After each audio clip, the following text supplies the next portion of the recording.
Новите мерки кои офаќаат помош на необезбедени семејства во услови на криза поради коронавирусот создаваат гужви во Центарот за социјална работа во Гостивар.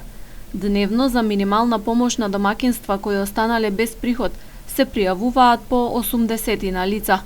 Во Центарот периодов доаѓаат и граѓани за тековни услуги и потреби, па обемот на работа е доста зголемен.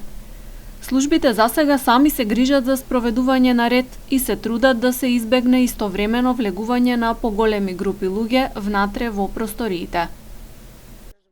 Просек да ви кажам некаде околу 70-80 дневно доаѓаат.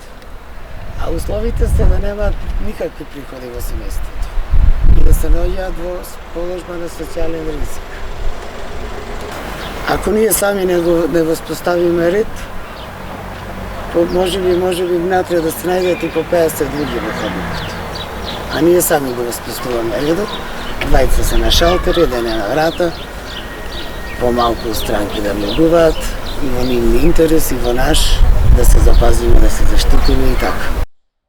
Од Центарот упатуваат апел до граѓаните кои имаат потреба да ги посетат нивните служби периодов, да се држат до препораките за заштита и да имаат трпение, а предност да им се даде на постарите лица.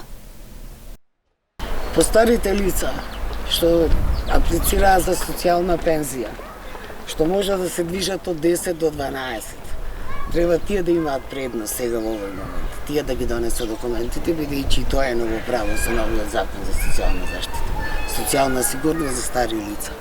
А другите што доаѓаат, сами да си го воспостават редот.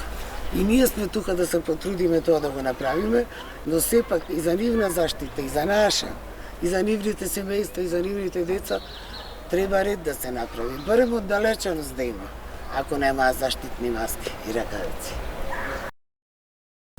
Помошта за семејствата кои останале без приходи ќе се движи од 4 до 10.000 денари, зависно од бројот на членови. Домаќинствата кои користат гарантирана минимална помош ќе остварат и паричен додаток од 1000 денари за дел од трошоците за електрична енергија за месеците април и мај.